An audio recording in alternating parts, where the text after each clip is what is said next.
So this video will piggyback on the last one I made. The last one I made was about drawing an arc using the segment and then drawing the arc tangent to that segment with a given radius along with the known delta and the length.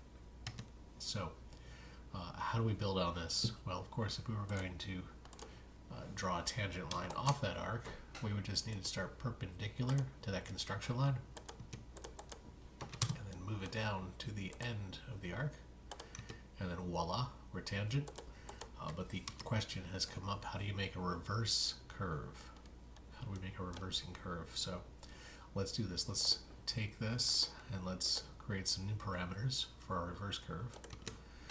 Oh, how about we say our reverse curve will have a 100-foot radius. We don't know the length yet, so we'll leave that blank.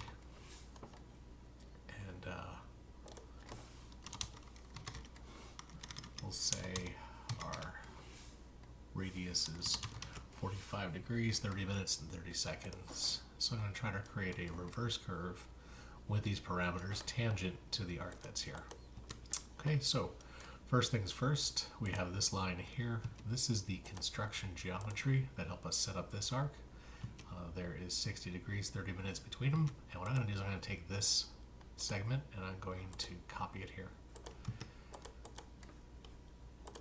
What I'm really interested in doing now is setting up another piece of construction geometry that matches the radius.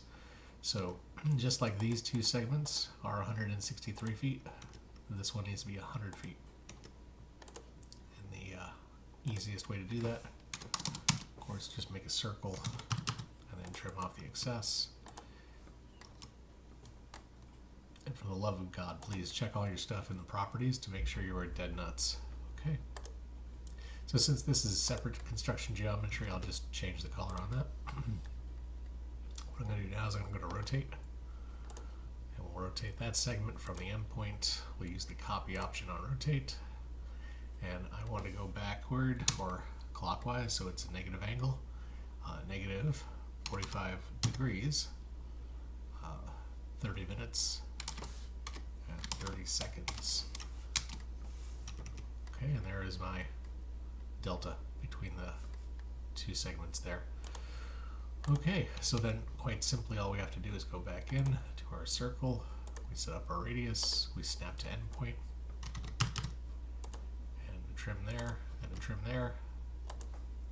Sets us up. So here is our first curve, and here is our reversing curve. Here is the point of reversing curve, PRC. We want to make sure that the two lengths here match the radius and that the delta matches the delta. And just for kicks,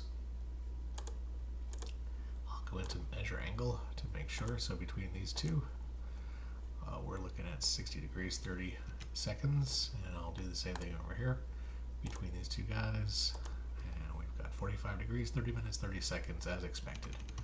Right, so the last bit of the equation is what is our length, and we could easily go in and get our arc length, 79.43 feet.